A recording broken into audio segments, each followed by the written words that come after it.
Town Hall in Enniskillen and via WebEx.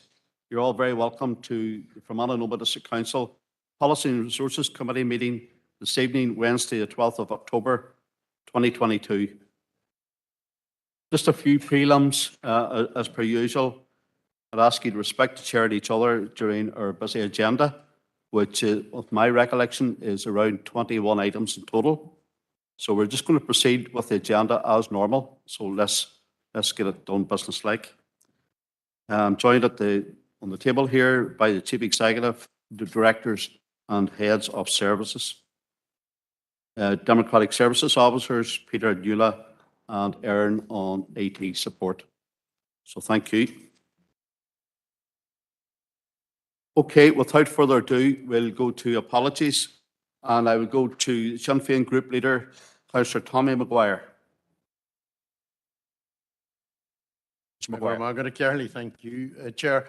Just one apology I'm aware of, and that's Councillor Stephen McCann. Margaret. Thank you.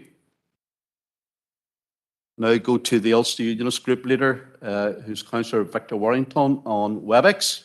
Thank you, Chair. The only apology from the Ulster Unionist Party grouping is Councillor Roy Armstrong. Thank you. Roy Crawford. Roy Crawford. That's Councillor Roy Crawford. Thank you. Councillor Warrington. Now go to the Democratic Unionist Party representative, and it's Councillor Paul Stevenson. Apology from Councillor Paul Robinson, and Councillor Keith Elliott will be in later on. Thank you. Councillor Stevenson. We'll now go to the SDLP Group Leader, and it's Councillor Mary Gardy. Thank you, Chair. And Roy Armstrong would be a really lovely addition to this chamber. I'm sure Diana would agree. But no apology tonight, Chair. Thank you. Thank you. Right. We go now to smaller parties and independents. Any apologies? Okay, I'm not seeing any indications of any apologies from the smaller parties or independents. Okay, on to item 2, and it's to sign the minutes and confidential minutes of the previous meeting held on the 14th of September 2022, and that's already been done. On to item 3, declarations of interest, if any. Chief Executive. Yes, Chair, just in relation to the confidential staff matters paper, just declarations for the Head of Finance and Head of Policy and Strategic Services, please. Okay, thanks, Alison. We'll go now to the chamber. The first one indicating is Councillor Diane Armstrong. Chair, good evening. Yes, under confidential matters in confidential estate matters, item 13. Thank you. Okay, item 13 for Councillor Diane Armstrong. Thank you. Okay, Councillor Emmett McAleer. Thanks, Chair. Just in relation to correspondence 8.2 as a Southwest College employee, just declaring interest in that. Thank you. Thank you. Okay, there are no more in the chamber on via WebEx. Thank you for that. Oh, we have another one coming on here in the chamber. Councillor Donald Coffey. Thanks, Chair. Yeah, just matter, I think it's under number 12. It's under confidential matters around financial matters in relation to the union pay claim, an employee of Unite Union and an activist. Thank you. Okay, that'll be dealt with when we come to that citation. Okay, a late boy coming on here via WebEx since Councillor John Coyle. Thanks, Chair. 6.3, member of the audit panel. Okay, thank you, Councillor Coyle. Just lower your hand, please, Councillor Coyle. Thank you. Another one coming on here.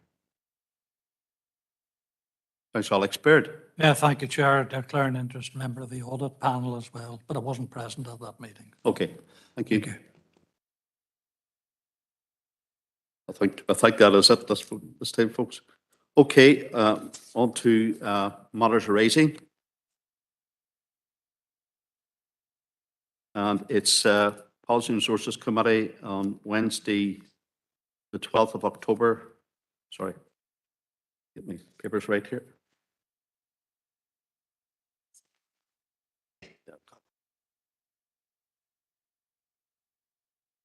Okay, it's Policy and Resources Committee, Wednesday, the 14th of September, 2022. And matters are rising. Let's go through page by page. Page 1. Page 2. Page 3. Page 3, Councillor Emmett McAleer. Switched on here. Thank you, Chair. Yeah, it's in relation to item 4.3, and again, the cost of escorting explosives and the impact on the public purse. And again, it's important that we keep this in the foreground just as we move forward, because councillors, I'm sure, are aware. Last week, October 6th, there was a story in the Belfast Telegraph entitled "The PSNI to have the lowest amount of officers in its history by March 2023." The story claimed that due to a lack of budget, the PSNI faces a shortfall of £59 million. Chief Constable Simon Byrne is quoted: "To be clear, although our plan was to end the year with 6,768 police officers, the funding position means that the last student intake this year will be in October, meaning they were now likely to reach March 2023 with the lowest level of police officers since the police service was formed." Police Federation of Northern Ireland, the group that represents rank and file PSNI officers, previously said politicians need to sort the issue in order to avert, and in quotations, a full-blown crisis. Mark Lindsay, the former chair of the Police Federation, previously said, "We have watched our executive preside over an unforgivable decline in our health service, and now they seem determined to do the same thing with policing. In effect, our executive has shown willful disregard to policing's legitimate concerns around keeping all our communities safe." So all of this just goes to emphasise how outrageous this U-turn on charging mining firms for their security provision is, and the unworkable impact it's having on public budgets. So it will be interesting to hear back on the correspondence that we have sent, as some of the remarks made by the Chief Constable were recorded at the Policing Board meeting on the same date last week, the 6th of October. So it'll be very interesting just to see what comes back as a result of that. Thank you, Chair. Okay, thanks very much for that. So we're still on page 3, matters are rising. Page 4. Page 4, Chief Executive. Chair, thank you. Item 441 is just to draw members' attention to the correspondence received from Minister Poots. This was regarding ministerial visits to the district. It's in the correspondence folder, item 8.1, and just advising that it isn't practical for the department to advise the council of future visits to the district. So just for noting, please, Chair. Okay, I have a proposer to note and seconder to note. Councillor O'Coffey.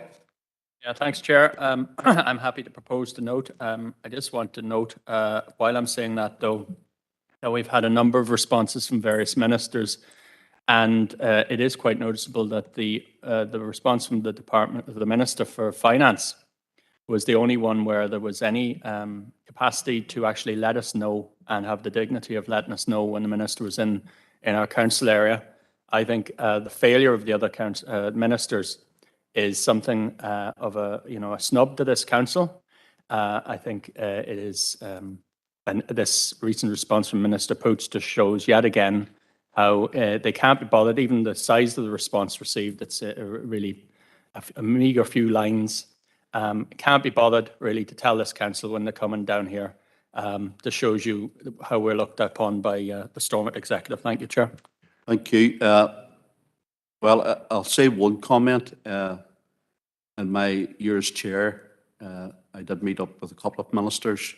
Minister Hargey was here, and I met with Minister Poots on 2 occasions, and was council involvement there as well.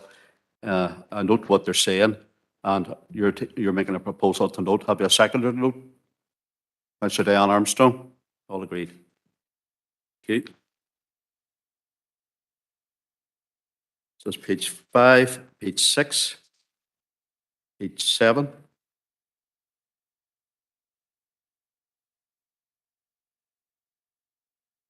Councillor Eamon Keenan. Thank you, Chair. Item 6.3, page 7, the Killifold Lake and the work that is to be done there. Have we got a start date for that? Okay, what? Get John on this, John Hughes. don't have the start date to handle, come back to the member with the exact start date that the contract has been awarded, and the intention would be to start imminently.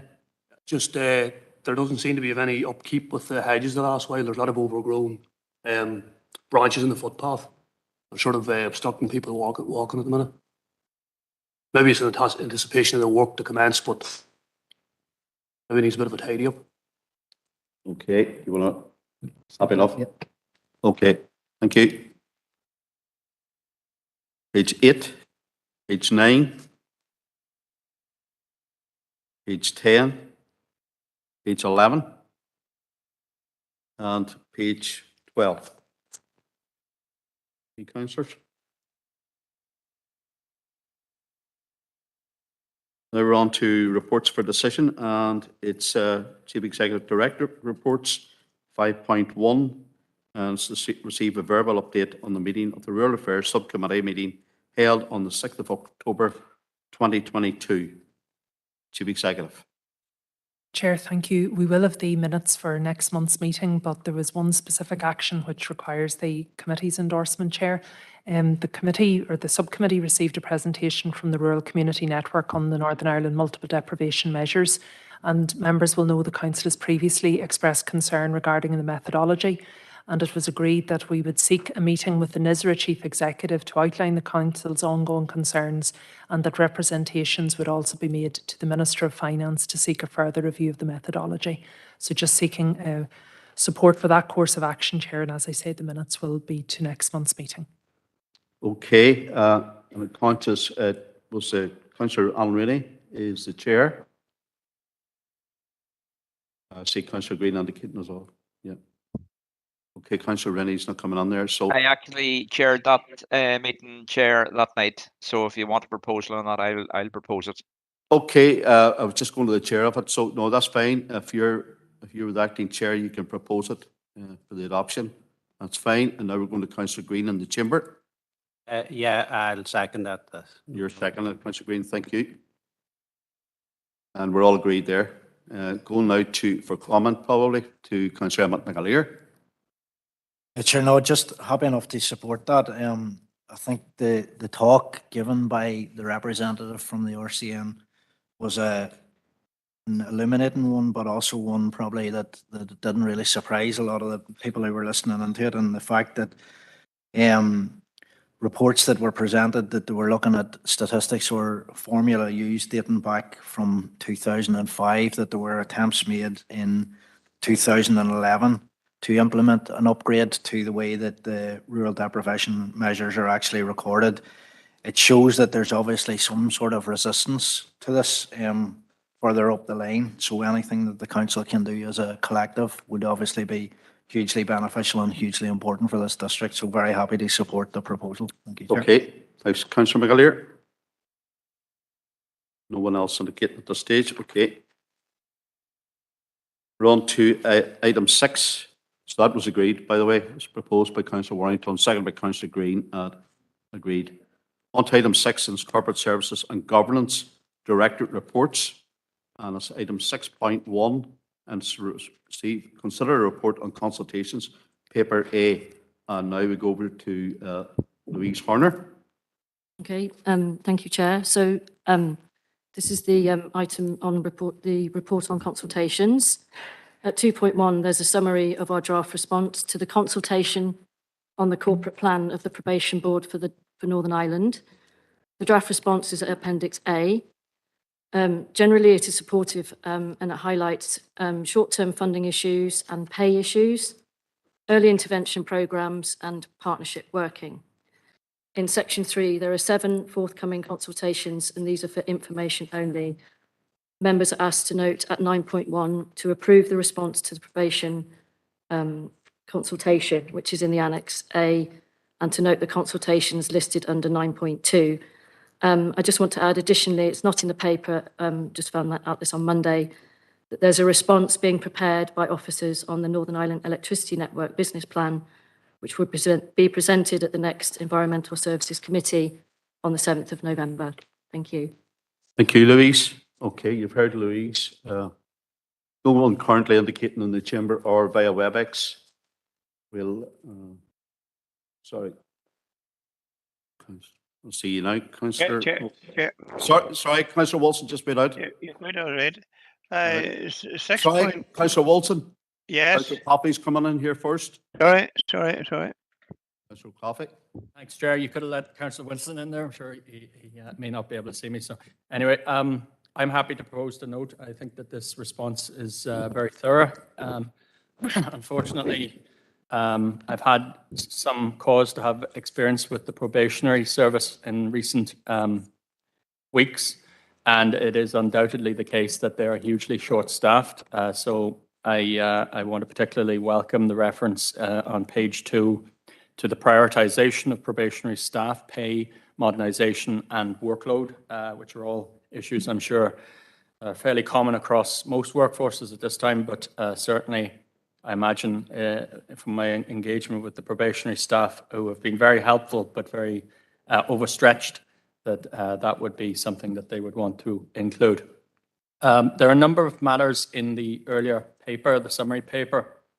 There's a reference there to the Bluestone Mental Health Unit at Craigavon. And I recognise that it does not have any immediate impact on services in this region, but I would be quite suspicious, let's put it that way, that this private sector run mental health facility within the Southern Trust will pose, I think, such a challenge in future period. So perhaps we can't respond to it as yet, but it's something we should certainly keep our eye on. The second point really is around, and the paragraph 3.6.2 around the proposed commission or the commission's findings around fiscal responsibilities and opportunities for the Assembly and Executive.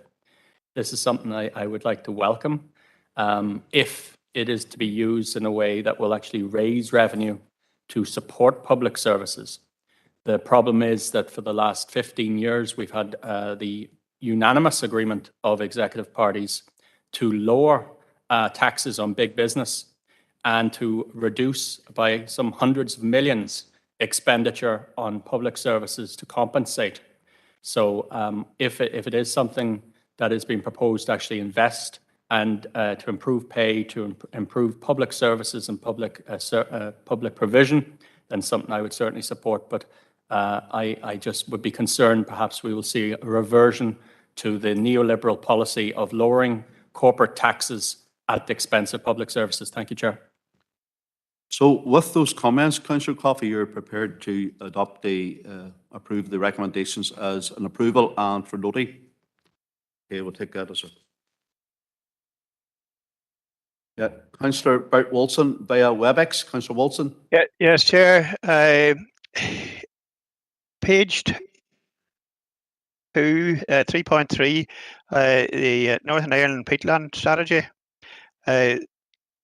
I have been approached by some people who work at gardening, and they can't understand how or what the problem with peatland is, as it's coming in shiploads from Poland and other countries. And we, maybe not us as a council, but the idea is that peatland harvesting will be brought to a stop in Northern Ireland, in fact in Ireland as a whole, and yet putting folk out of employment. Yet we are quite happy to ship it in from other countries, from foreign countries, where they create employment with it. And the thought is that this can be replaced by woodchip. I can't understand the logic of that either, because I don't think that many of us in the council want to see our trees chopped down and made into woodchip to replace peat moss. So that's just the thoughts that I am bringing forward from some of the people that I be talking to and represent. Thank you. Okay. I would like to know what the thoughts are there, or what is this still going ahead? Are you prepared to second the report? the Yeah, recommendations? yeah, well, I can't second it, but it's somebody else will if I don't, so it's, I'll second it anyway. Yeah. Can you hear me? I'm just about getting you, Councillor Yes, Wilson. Yeah. yes, I can, I'll second it, yes. Okay, you're happy to second. That's okay. Yes, with those comments. Okay, we'll now go to Councillor Josephine Dehan. Yes, thank you, Chair, and I want to thank the officer for her report and for all the work that she and her team have put into this consultation response. Chair, I'm aware that there are currently a lot of public consultations, but many of them are of great importance, and I would just like to know which of these additional consultations, if any, this council will be responding to. I'm thinking particularly on the consultation on the proposal to raise the age of criminal responsibility. Minister Long was on the radio over the weekend talking about this consultation, and I, for one, would be very keen to see the age of criminal responsibility raised to 14. Because I think this has this consultation brings forward many important issues that pertain directly to the welfare of our young people. I don't know if it would be possible for this council to issue even a short response to that consultation. Secondly, then, Chair, in relation to the proposals to create an inpatient dementia unit within the Bluestone unit. You know, the whole issue of provision for patients with dementia is one that causes me great concern, because I feel at present the service, particularly within our trust, and that's the trust that I have most experience of, I mean, is wholly inadequate. We are facing the old chestnut of not enough doctors, not enough staff, not enough community nurses, and really our provision in the Western Trust is grossly inadequate. And I would like to propose that we put on the agenda for the next meeting with the of the Health and Social Care Committee subcommittee, the whole issue of provision of services for the elderly, and in particular for patients suffering from dementia. So if I could just have some information on that, Chair. Thank you. Okay, thank you, Councillor Dehan.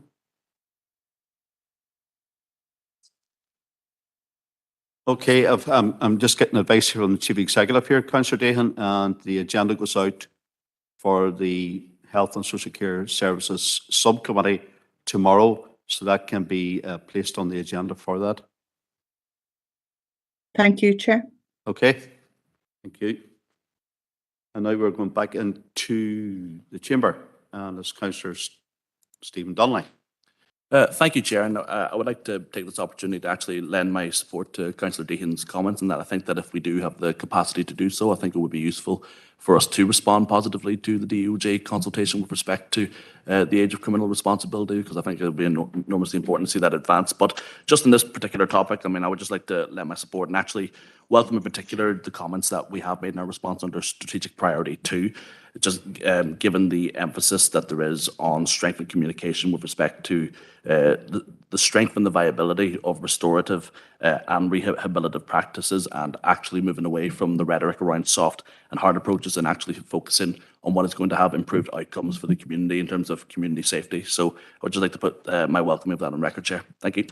Thank you. And obviously there are two proposals there. So it's one for the actual report. So that was proposed by Councillor Donald Coffey, seconded by Councillor Bert Wilson. We're all agreed there. And then just to keep it formal with regard to Councillor Dehan's proposal, with regard to the agenda for the Health and Social Care Services Subcommittee, the agenda is going out tomorrow. So it's just to add our comments in and the provision.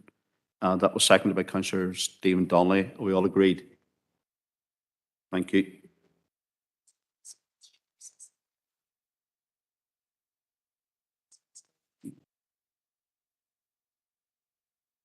Okay. Yep. Chief Executive. Sorry, Chair, no, it was just, I think then also that within our capacity to make a response to the consultation on the minimum age of criminal responsibilities, which was proposed by Councillor Deehan, seconded by Councillor Donnelly, and we bring that to a future meeting. Yeah. All agreed. Thank you. Okay, that's that one done. Brought on to item 6.2, and is to consider report on risk management, paper B, and it's over to Louise Horner. Okay. Can you speak into the mic? Oh, yeah, sorry. please? I'm just got quite a small chair. Thank you. So this is the updated risk management policy. It's been developed in line with best practice from HMG on risk management and risk appetite. The key changes are highlighted in the appendix in red, and they include the reference to the best practice in the orange book on risk management, a new risk appetite statement, which is at Annex A of the policy. And this is the most substantial addition, which I would draw members' attention to. We also cover the role of the council, which is to approve this policy, and the risk appetite statement, and the role of the CEO, which is additional information there. And to note the additional risk categories further to the guidance, which includes categories on governance, people, security, projects and programmes. So at point 8, members are asked to approve the new policy. Thank you. Okay, thanks very much, Louise, once again, and go to the recommendation. This is just one liner. It is recommended the council approves the revised risk management policy and risk appetite statement. There's Stephen Donnelly in the chamber. Thank you, Chair. And I think largely I'll be able to propose this quite happily. I suppose I just want to seek some quick clarification just on page 7 of the policy. As it seems the issue of external risks has been deleted, and I'm just curious about the rationale for that. Okay, this is the council has at a strategic level has an internal and an external risk register.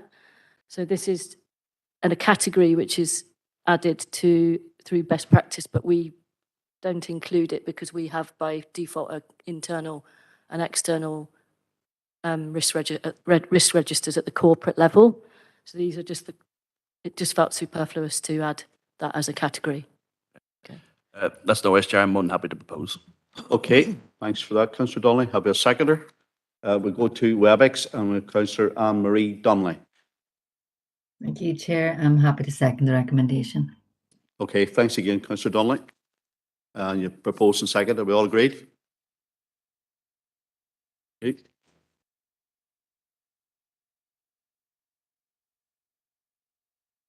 Okay, on to item 6.3, and it's to consider the minutes of the audit panel meeting held on the 20th of September 2022, and it's paper C.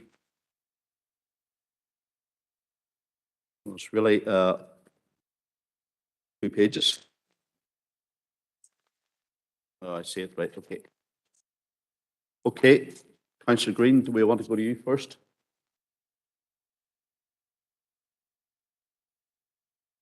Happy enough to propose the adoption. I'll let you up here now. Yeah, happy enough to propose that. Yeah. Okay, thanks. Have we a seconder? Member of the audit panel? Councillor Bernice Swift, seconder. All agreed. Okay. Okay.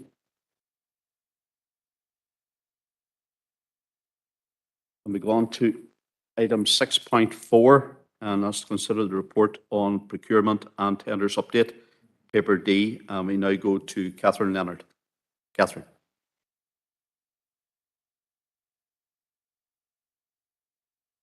No.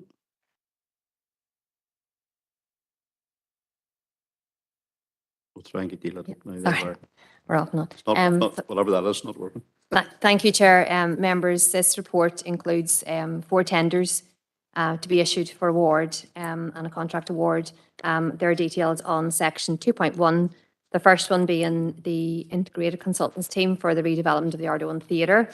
And there are 3 tenders in relation to the council's small settlement programme, all of which will be awarded subject to confirmation of the funding element associated with that. 2.2 is a contract proposed for the application managed services of Technology One project that's currently underway, and this cost will bring us through to the end of the current phase of development, and it is progressing well. Within item 3.0, matters for information, are further tenders, one in relation to the small settlement programme for Chairman Business Park, one in relation to upgrade of play parks, and the recommendations are detailed at 9.1, members to approve the award of tenders for the integrated consultants team for the Ardoin Theatre, the 3 small settlement programmes, the use of Technology One application management service, and noting the 2 tenders already awarded. Thank you, Chair. Okay, thank you, Catherine. Now we go to the chamber and we have Councillor Donald Coffey. Thanks, Chair. As I was reading these, there was one tender certainly left out, to me anyway. There's been an increase of almost, well, £250,000 with one tender in relation to the integrated consultants team for the Ardoin Theatre. So like a 58% increase, and that's only since July. So I'd like to see some explanation, if possible, of how the price increased by such a vast amount. I'd also ask whether we have a total for how much it's going to cost for the work in the Ardoin. And I note, considering it's listed, I don't believe that we're even getting a new building here. So I'm wondering, what is it we're spending on improvements, and whether we need to reconsider it in light of if consultants with no inputs, I take it, in terms of they're not really going to be hugely affected by oil prices and like any more than a household is. How is it that their prices have vastly increased? And will this be reflected in the wider total cost to the ratepayer of work that does not even involve the replacement or upgrading as a whole of the Ardoin? Thank you, Chair. Thank you. I'm going to bring in Director John Boyle here on this one. Thank you, Chair. Yes, just in relation to the increase in price, it's probably twofold. One, there is very significant increase in price because of the listing of the Ardoin itself. And the second element is because of, and related to that, is the increase in prices that is associated with all types of consultancy towards construction and all of those elements at this point in time. I suppose in relation to the total cost of the project itself, I think we had an economic appraisal for just over 7.1 million for the project. It is like, and I suppose the detailed integrated consultancy team will certainly come up with detailed costings and schedules of the work that needs to be done. But it may be something that in the future that members will have to reconsider again. We will have to revisit given the current fluctuation in prices. Okay, thank you, John. Over to Thank you, Councillor Chair, for Coffey letting me again. back in. Yeah, very briefly. Thanks, John, for that explanation. I thought it was related to the listing. The issue really is if the consultancy bill has gone up by almost more than £250,000 since July. There are questions posed in relation to the total budget for this project, as you've just enunciated. And indeed, the idea that we're going to spend now £725,000 on integrated consultants and then potentially decide, as you've just stated, that we will not proceed. I don't think that that's very wise. I think we need to consider it before we spend £750,000 basically on Well, that's just what the director said, Chair. Thank you. Chief Executive's going to come in here now. I think it's just to clarify, that would be the total sum of the fee if the council proceeds with the scheme in its entirety. There are break clauses, as with all of the design team appointments.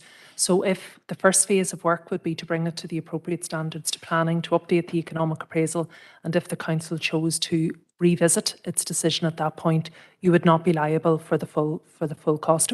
But you do appoint for the with the appropriate break clauses, which would be the norm in any consultancy appointment.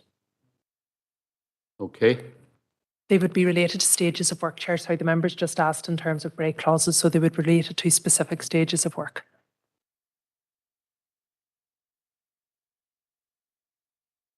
Okay, then we need a proposer and seconder for the adoption of the recommendations as listed.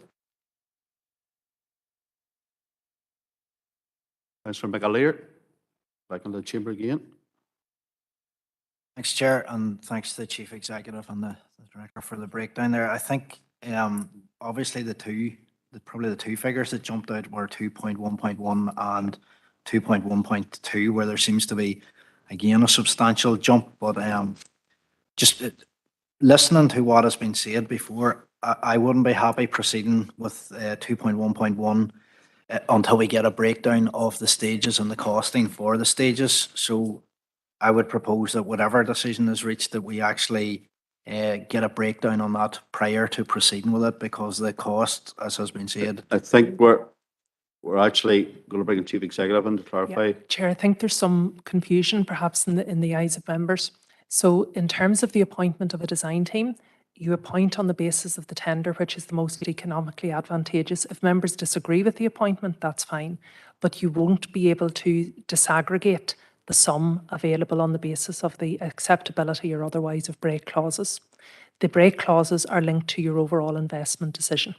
So the council will either choose to proceed with the appointment, which is before you this evening, or choose not to proceed with the appointment.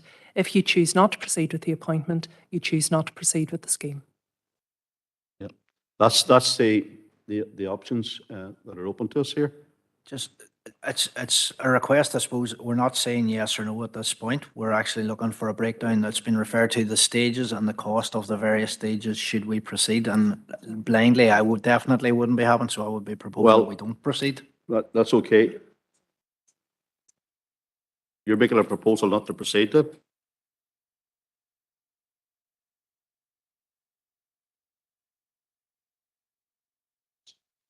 Yeah. Just hold on.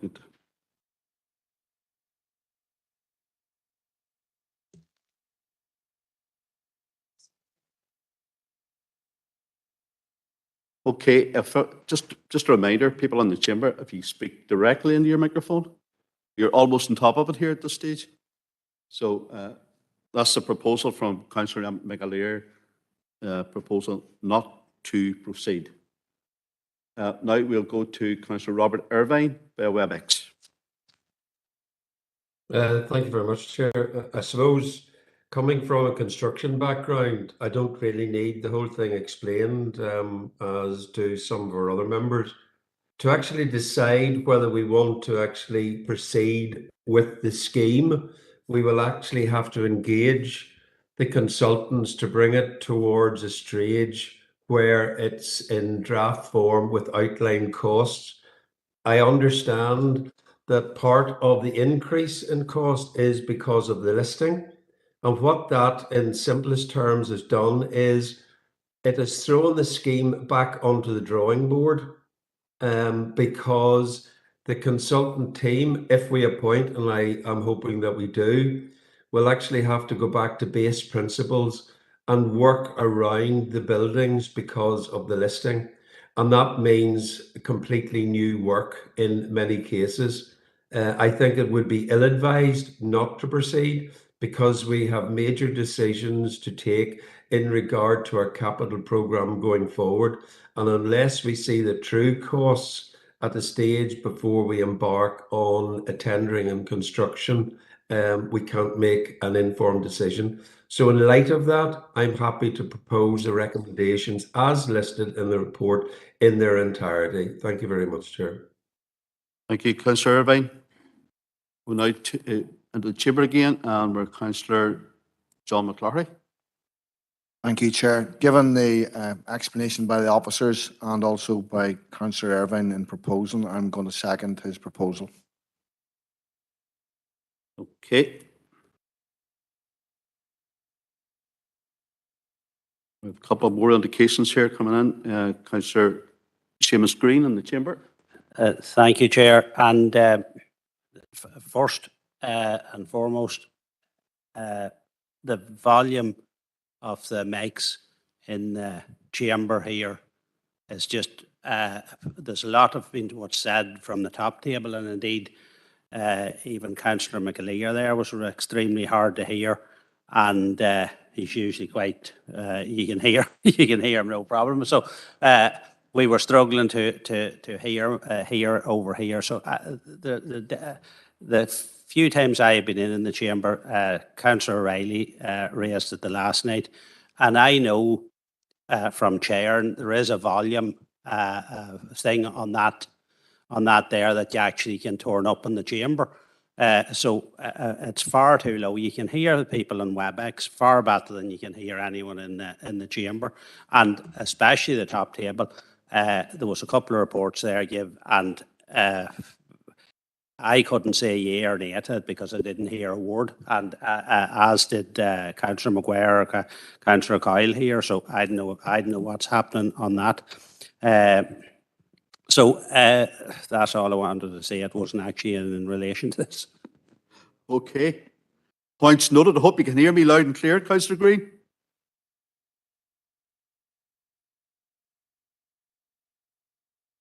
Okay, just with the comments from Councillor Green there about the volume in the chamber, we're getting our IT EDL over there to check it out for us. Nobody else on there? Yeah, I've just can get on them here. Councillor Keenan. Thank you, Chair. Can you hear me? Yeah, loud and clear. I just, something I'm not that clear on, maybe other members, just to clarify, the changing of the listing since July, we not foresee that before the project started, or what way does that work? That's...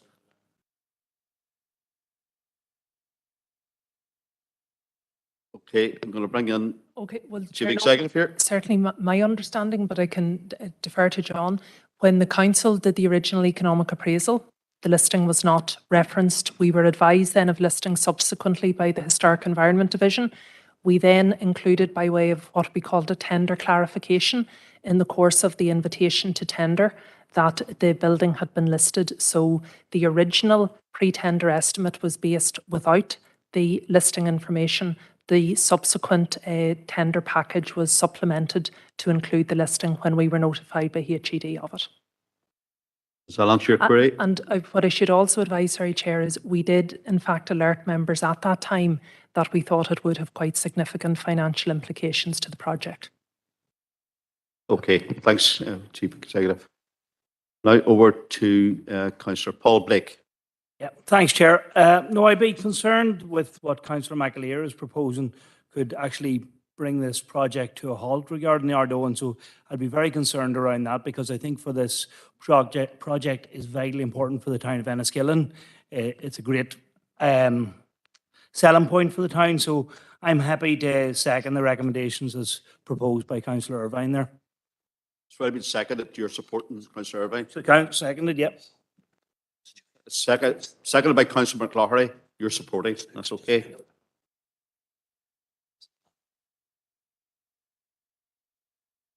Now over to Councillor Alex Baird. Chamber. Chair, in connection with what Seamus was saying about the sound in this chamber, I was in the chamber for the first time there last week, and I must admit I found the sound really bad. I walked around and checked at the 4 peripheral speakers, and none of them were working. So I've asked a council officer, I provided them with the details of an officer in Sligo Council, because I've been lucky enough through ICBAN and NILGA to be in all of the councils in Northern Ireland, all the chambers in Northern Ireland, and most of the contiguous ones along the border. And there's no doubt about it, the sound system in Sligo is the best I've heard. and I'd spoken to the officer there about it, and I think he told me, believe it or not, that the system was purchased in Ballymena High. That's good. So I've asked the officers to have to probably go along and listen to that sound system and see would it be applicable to us. I mean, the difficulty here is the soundboards we've had to put in. It's an old chamber, it's a high chamber, so maybe we're not comparing oranges with oranges, or if I had green apples with green apples. But having said that, I'm sure the officers will take it forward because something needs done. I have hearing aids, and just I find it difficult to hear. But in fact, I think I spoke to you about it yesterday, Alison. I think part of the problem is these microphones, that they're not directional enough. You've got to be either have quite a loud voice like me, or be on top of the microphone. I think that's the problem. I don't know whether other microphones can be purchased which have a wider field of intake. But I would say that name that I gave, the technical officer in Sligo, I think would be able to help. So hopefully something will be done. Thank you, Chair. Thank you, Councillor Baird. I think if you're in the chamber here, if there's any other conversations going on around you and someone's tried to speak in the chamber, that's where the distortion comes in, as far as I can make out anyway. We'll check that out. Okay, we have a proposal by Irvine's proposal has been seconded by Councillor John McClory, and I'm obviously seeing some dissent in the chamber here on that, but I'm going to put that to the vote now.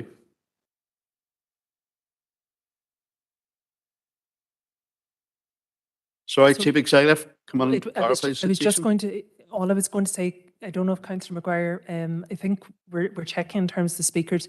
All you had said, Chair, was that you're going to put Councillor Irvine's vote, seconded by Councillor McCloughery, that the recommendations as detailed in the report are that's the matter that's going to the vote in the first instance.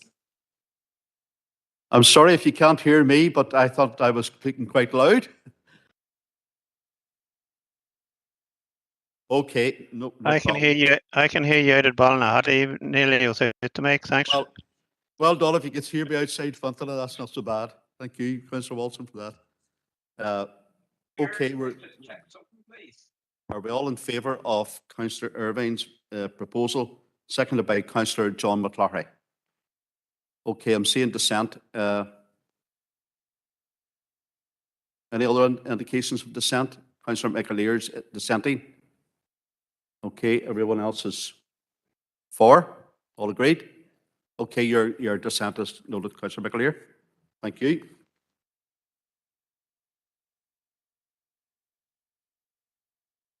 Okay. On to reports for information, and that's item 7, Corporate Services and Governance Director Reports, 7.1, and it's to consider report on staff matters, paper E, and again it's over to Louise Horner. Right. Okay. Thank you, Chair. So I'm giving this report on behalf of the head of HR, and it's for information only. So at 2.1, this sets out the findings of the Access NI registered body compliance audit. There was one priority one recommendation for all identity documents to be retained for 90 days. So these are birth certificates and passports that are collected as part of an Access NI check. It was found that one member of staff, so this is a counter signatory, had not complied and had not retained the documentation for 90 days. They have now been trained and the action has been accepted by Access NI. The council remains suitable to receive its disclosure information from Access NI, and we will receive a certificate in due course. So at point 8, members are asked to note completion of Access NI registered body compliance audit. Thank you. Thank you again, Louise. And we go now to the chamber, and first up is Councillor Mary Gardy. Good Chair, and yes, happy to propose. Happy to propose the recommendation. Thanks, Councillor Gardy. And then to the chamber again, Councillor Stephen Donnelly. Happy to second. Happy to second. All agreed? Thank you. Okay, item point 1 was already dealt with in matters arising. It's a letter from the Dear Minister. Item point 2 is to consider correspondence dated the 7th October 2022 from the correspondence from Chief Executive Southwest College regarding the Building a Sustainable Future Conference. I'll be attached. Chief Executive. Really, just for noting, Chair, just an acknowledgement of the Council's sponsorship and support for the recent event and the conference dinner. Okay, it's been proposed and noted by Councillor Matthew Bale, the seconder, Councillor Paul Stevenson, and agreed. Chair, we On have item point 3, other items, and there's 4. Chief Executive. Yes, Chair. The first item is notification of the UK Wildfire Conference, the Human Dimension, which is scheduled to take place on the 8th and 9th of November. It's in the Europa Hotel and it's £300 per delegate. Travel costs would be additional. Okay. Councillor Paul Blake. Oh, there you get right. Proposed to note, Chair. Post the note. Councillor John McClarty. Second that. Okay, proposed and seconded and note and agreed all round. Thank you, Chair. The second item in the other correspondence folder is the notification and invitation to the National Association of Councillors Northern Ireland annual general meeting, which is to be held next Friday, the 21st of October in Cookstown. It's a free event, just travel cost to that. We do have delegates or members on behalf of our council who would usually attend, Chair, and if there is an interest in doing so, we would just need to get it approved as a duty on behalf of the council. Okay, thanks for that, Chief Executive. There's several of us that would normally attend there. Myself, Councillor Clark, Councillor Diane Armstrong, and Councillor Victor Warrington. Councillor Baird in the chamber. So that the delegates or representatives from NASE, if they wish to go, we give them permission to go. Thank you, Councillor Baird. Thank you. The seconder. Councillor Paul Stevenson. Okay. Councillor Diane Armstrong wants to attend. I hope to attend as well. Thank you. Thank you, Chair. The third item of correspondence is from the Minister of Education, and this is in relation to the Council's representations about the cost of school uniforms. The Minister has welcomed the Council's intervention in this regard and also draws attention to the work that she and the Department have put in by way of guidance for schools. Okay, thanks, Chief Executive. And now we go to the chamber and we have Councillor Emmett McGillier. Can you note this first of all? Yeah, happy enough to note it. Hopefully the volume's up there again. No, happy enough to note the response, Chair. I note that in doing so that our letter, the letter from the Council, was to request that in the context of the cost of living crisis, the Department of Education directs schools to amend their uniform policies. And I think from the start, that's been the issue in question here. The third paragraph down, my department's guidance on school uniform policy, and that's where the difference lies. Guidance is okay up to a point. What we were asking for is leadership and for guidance. Now, I do acknowledge and I do recognise that later in the correspondence, excuse me, the response, that the Minister is disappointed that there are some schools that have failed to take action in line with the department's guidance. Again, that word guidance on this issue. And as a result, she has recently announced that ahead of the conclusion of the ongoing review, she has instructed her officials to identify an approach that will seek to ensure on a statutory basis that school uniforms are more affordable for families. So I would like to get a timeline on that, if we can, and I propose that we do correspond back with the Minister requesting a timeline. She goes on to list at the bottom of page 1 there for a response the views of interested parties, including parents, pupils and schools. And I'd like to think this council will be playing a role in that too. So I would further query how council and indeed other interested parties can input into this process. And finally, it's a related topic, although I don't think it's directly identified in her response, is she had previously committed to looking at the provision of free school meals for all school pupils. So I'm wondering if we can get an update on how that is progressing, given the lack of a fully functioning executive at the minute. Thank you, Chair. Okay, thank you. And we have seconded to note the correspondence. Councillor Paul Blake agreed there.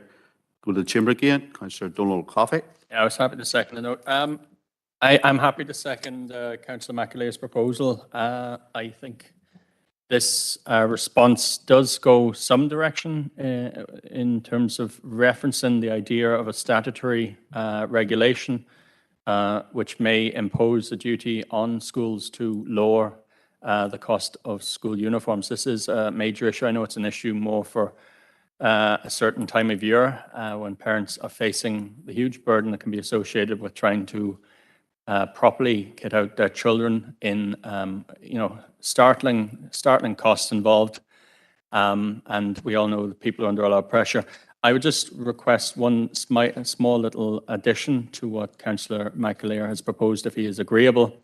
That I think it was raised at the last meeting where we discussed, I think it is in Cuba, where they have one uniform for like primary school children and another for secondary school children. I think the idea of having a uniform that is common would actually be the best way to lower the price for parents, because it is this attempt by elite schools, let's be honest, to differentiate themselves, which is at the root of some of this. There's also, and I have to say this, a widespread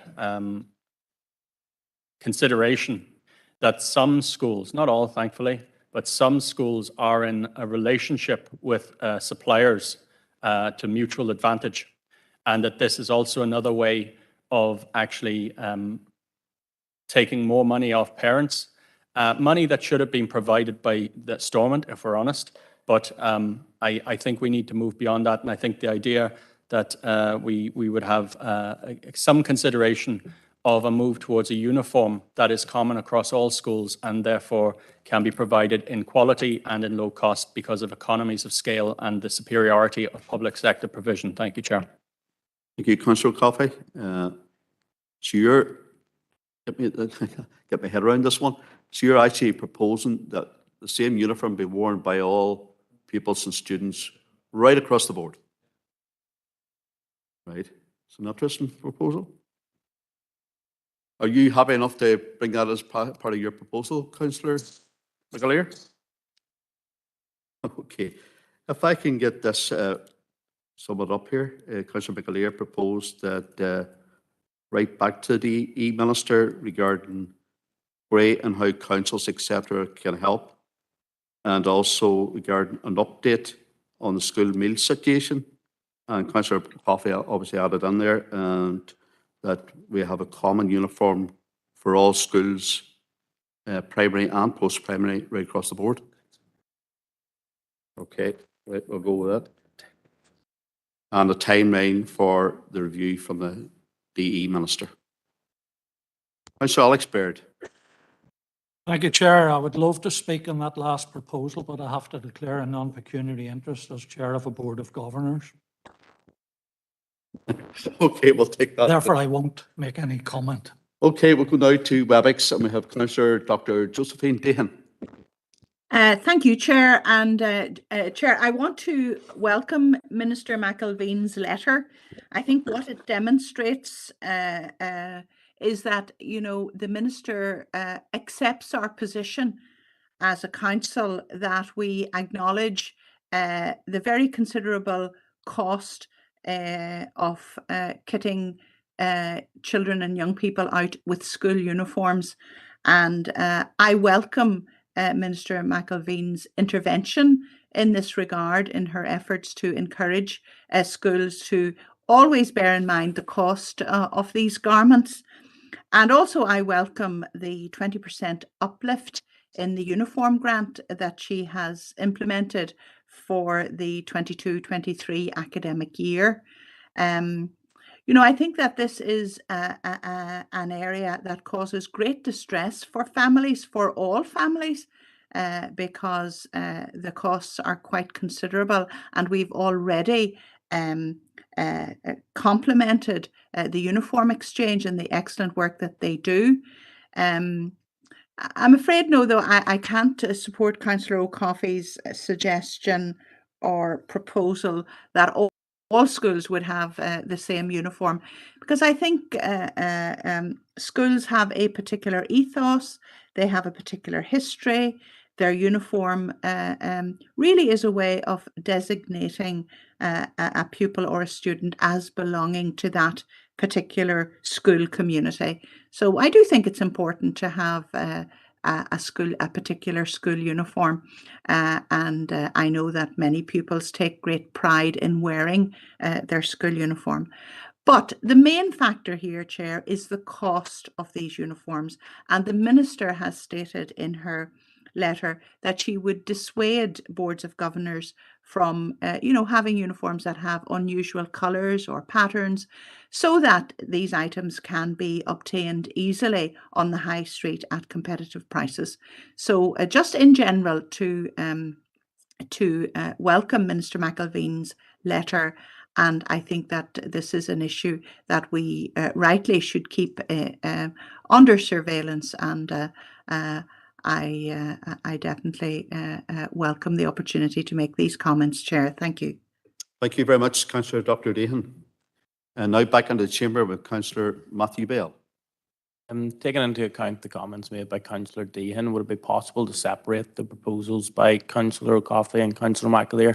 I think perhaps some chambers might support one councillor's suggestions and not the other, or vice versa. So would it be possible if we send two letters, one that was proposed by Councillor McAleer and the other that was proposed by Councillor O'Coffey? Well, we'll ask the proposer and the seconder if they wish to do that. Councillor McAleer. Thank you, Chair. Yeah, I suppose first off, it was to note that it wasn't a proposal to proceed, it was to request if it was something that would be feasible. I think Councillor O'Coffey actually said that the schools could identify with their crest or badge stitched on a similar uniform. But to avoid any controversy, I'll happily take the guidance and separate them, and I'm happy enough then to second Councillor O'Coffey's proposal if that's the case. Thank you, Chair. Okay. Councillor Debbie Coyle, Chamber. Thanks, Chair. Yeah, I just wanted to really make a point that whilst 20% uplift in the uniform grant is welcome, that's for a very minimal amount of families, and mainly those on benefits. For working families, they don't get a grant, or very few of them get a grant. So I think it's really, really important to look at the cost of uniform and maybe be a little bit more, show a little bit more leadership in that, as was said earlier.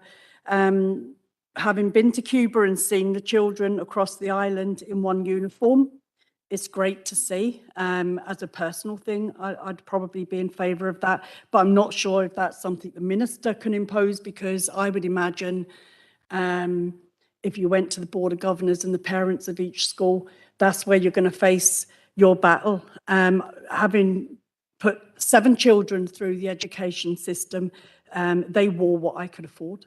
Simple as that. I didn't conform to any school uniforms. So, it's about having a lot of conversations in the community and with parents and stuff like that. I mean, and the Board of Governors, because that's where the main decision's going to be made. But I just do want to point out that although it's 20% is an uplift, and that's grand, for most families, is that they're not going to benefit from that. Okay. There's Paul Blake. Thank you, Chair.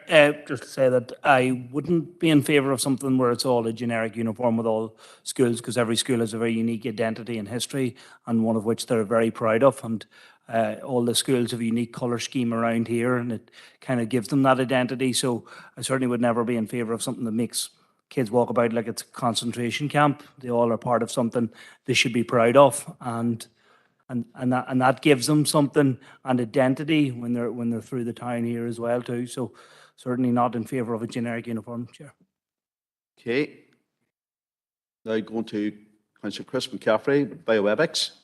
Thank you, Chair. No, just to come in on this issue, because it obviously the cost around uniforms, is something severe, and every parent, every family has experienced that, and as a teacher, it's something I hear from parents quite a bit. But I think along the lines of what Councillor Blake was just after saying there, every uniform is a representation of the school, and the child obviously wears that uniform. I suppose there are simple reasons for having a uniform. It keeps everything uniform, keeps everything the same. But also the children realise that when they're wearing the uniform, they're representing the school. Different uniforms mean that you can identify different pupils from different schools and all of that. And I suppose that comes in quite useful if you ever have to bring lots of children into an event or into one room where you're trying to find the kids from your own school, and uniform is also an easier way of keeping them in their school groups.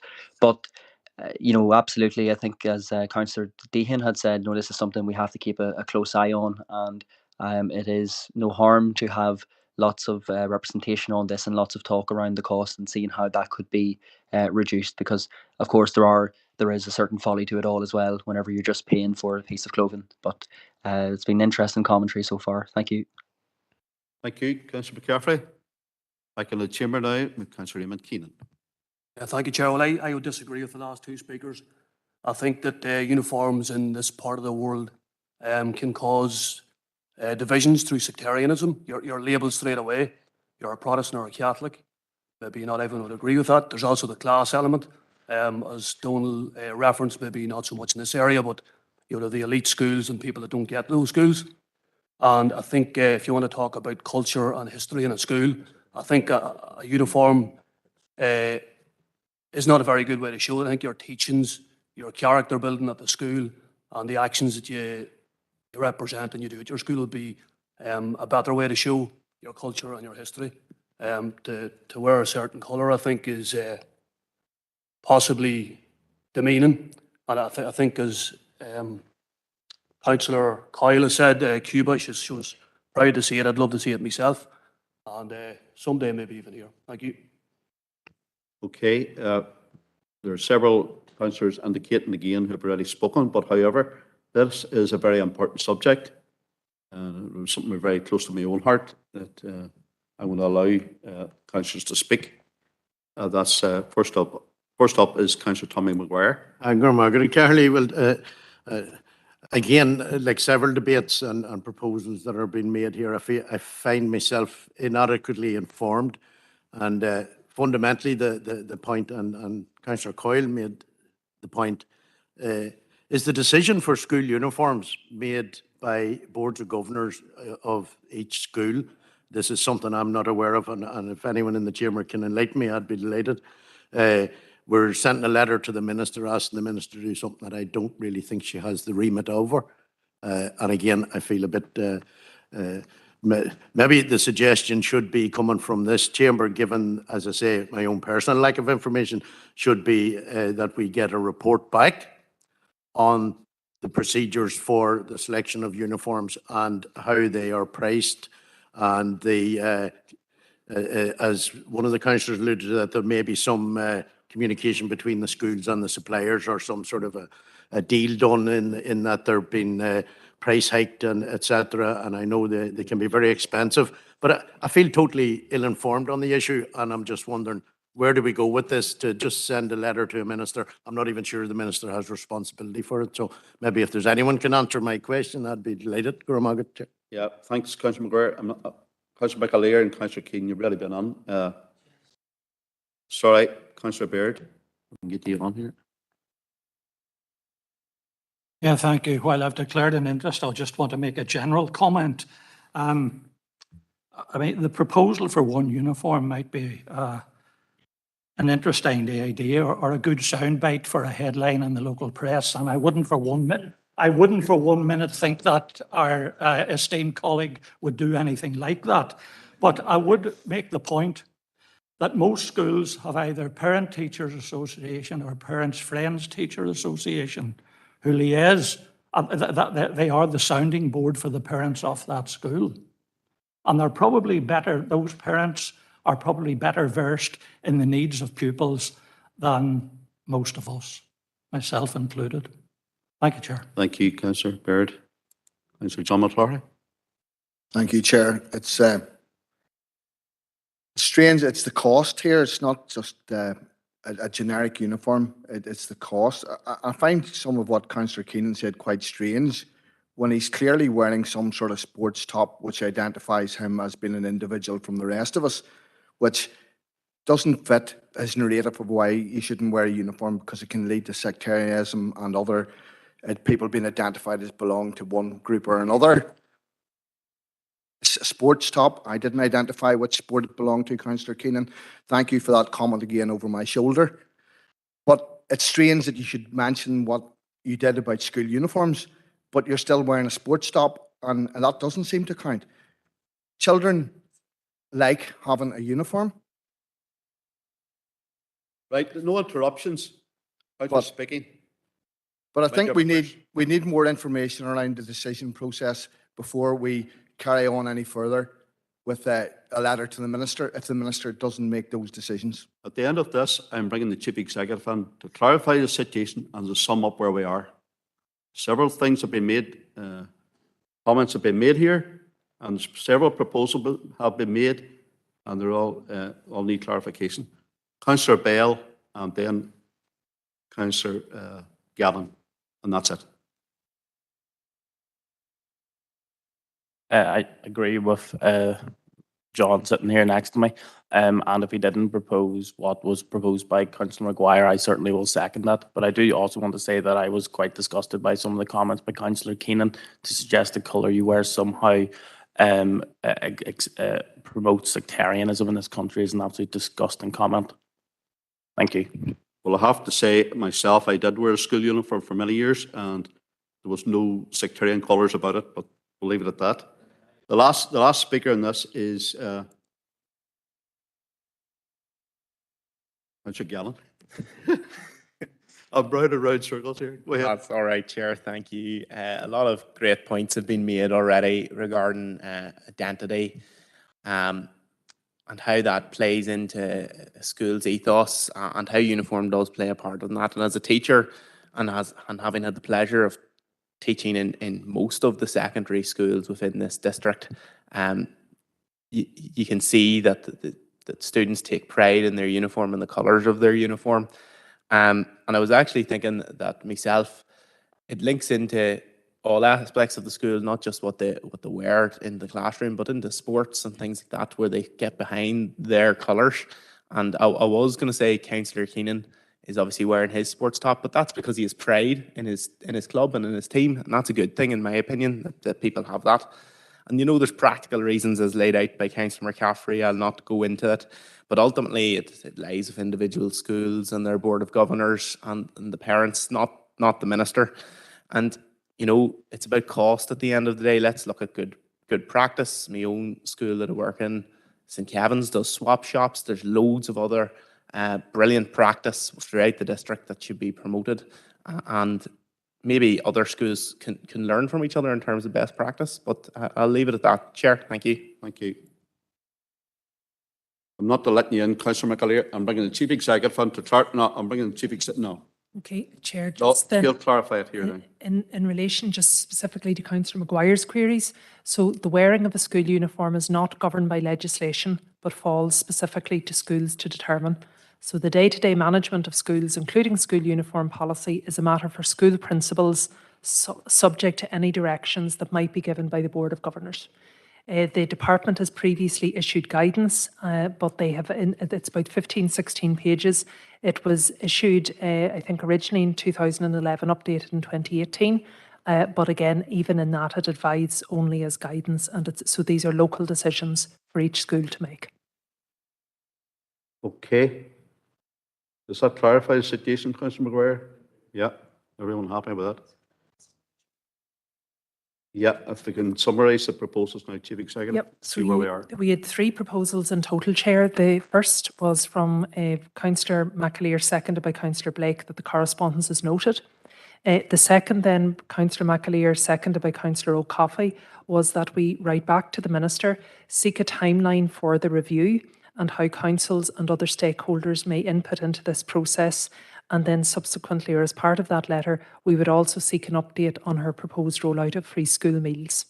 And then finally, we had a proposal by Councillor O'Coffey, seconded by Councillor McAleer, that we would write to the Minister indicating the Council's wish to, the feasibility of introducing a single uniform for schools in Northern Ireland. Okay, my mind is at the first 2 proposals where one was for note and the other one was generically agreed. And those two proposals went forward and were agreed, in my mind. The issue was the third one with the commonality of the uniform. That needs to be put to the vote. Councillor Gardy's indicating here now. Yes, Haven't Chair. spoken before. Haven't spoke before, and it's just maybe before you wrap it all up. I'm the chair of a board of governors in my local village of Trillick. But prior to my time there and prior to the current headmaster, there was quite a famous man that a lot of people would know, well, famous in the area and indeed Tyrone from Anna. John Donnelly was the principal. And John identified the problem that we have in the chamber tonight, which was the cost of uniforms. And some children arrive into school in very fancy uniforms and clothes, and other people maybe not afford. And he decided that the best way forward to what would be have a very basic uniform that everybody could wear, and basically everybody would be the same, and there'd be no difference between any child within the classroom. So John brought this information to the parents many years ago, and he said to them, we're deciding to have a uniform and cutting out wearing your own clothes. Now, this was very early days when uniforms had not been heard of in primary school. So anyway, they went to the vote, and they took the votes in to the classroom, not with the staff. And I think basically the humour was within the school is that you'll not get buy-in to this, John. You know, there won't be agreement within it. And John's simple answer was, but they don't know that I'm counting the vote. Okay, thanks for that. Okay, as I said, thanks for your comments there, Councillor Gardy. The third issue was about the commonality of the uniform, so we're going to put that to a vote. Are we all agreed with the third proposal? And you all know what it is by now. It's No. been outlined. Sorry? No. Okay, I'm going to get the Chief Executive to come in again, clarify exactly what was said on that third one. Are you indicating that you're not in agreement? For I don't know what you're saying no to. House of Warrington. I had indicated prior to the Chief Executive speaking, I had my hand up wanting to speak, but unfortunately I was ignored. So if you want to bring the Chief Executive in, I'm saying no to the third proposal that's on the table there tonight. Chair, thank you. Okay, thanks. No, Chief Executive's nothing more to add. It's quite simple what we're voting on here. So are you speaking on behalf of your party, Councillor? I'm speaking on behalf of the Ulster Unionist Party grouping, yes. Okay. Okay, I'm going to go to the vote in the chamber here, and we're going to go to, actually, we're going to set up a vote on this one. Erin, can we set up a vote, please?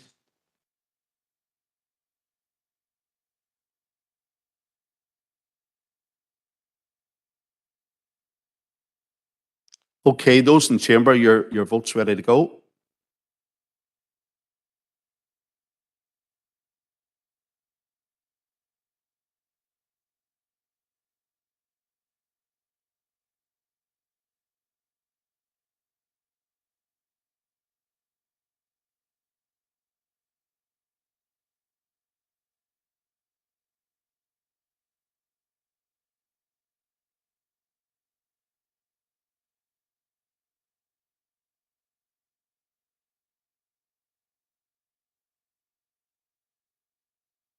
It's actually surprising.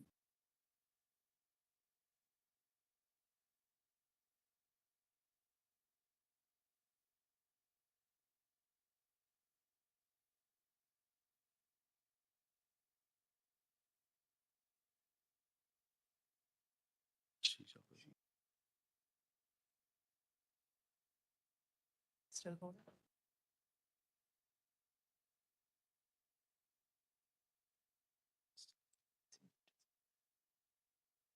Just move up. See, it's really hard. Yeah. Sorry, I'll just hold on. I'll count from the top. 1, 7, 8, 9, 11 noes. Yeah. 2, 3, 4, 6, 3. Yes. Yes. Okay. Okay. Okay, we're ready to go.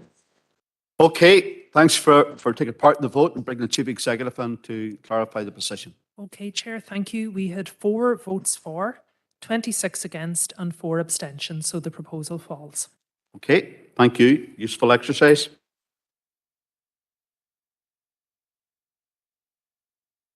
Thanks, Taryn.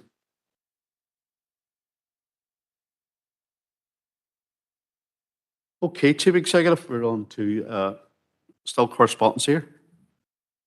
Sorry, Chair, thank you. Just the last item of correspondence in the other folder is the notification of we had the Northern Ireland Association of Councillors AGM, but this is the UK conference and AGM, and this will be held in November. Sorry, Chair, the details are on in the pack. The 25th to the 27th of November in Carlisle, and the prices for this are £350 per delegate, and travel costs would be additional to that.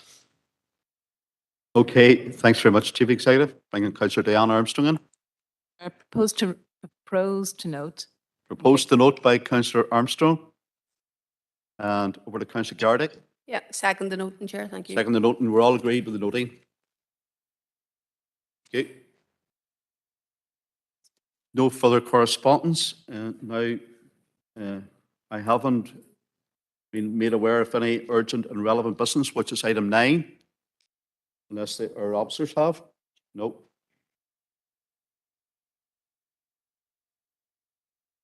Okay.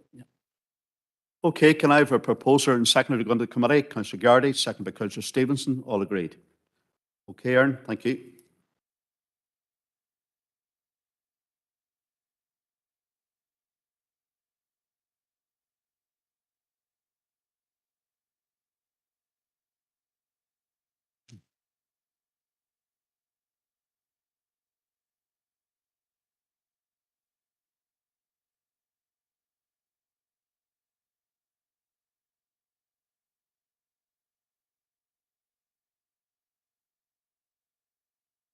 Okay, Dale.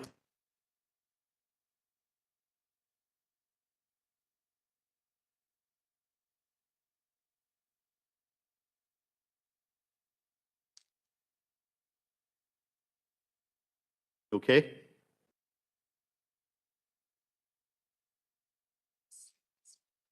Streaming stopped.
Okay, we're now out of committee, back into normal business. We'll ask the Chief Executive to give a summation of what actually took place in committee. Chair, while in committee, the Council considered the matters arising from the confidential minutes of the meeting held on the 14th of September, and there were no matters arising. Council also considered a confidential report on staff matters, a report on financial and industrial relations matters, and a confidential estates matters reports, and in each case agreed with the course of action and recommendations as presented, Chair. Thank you very much. Proposer and seconder for that, Councillor Paul Stevenson, seconded by Councillor Bernice Swift. All agreed? Thank you. That brings our meeting to a conclusion at 10:22. Thanks to everyone for your cooperation. Safe home.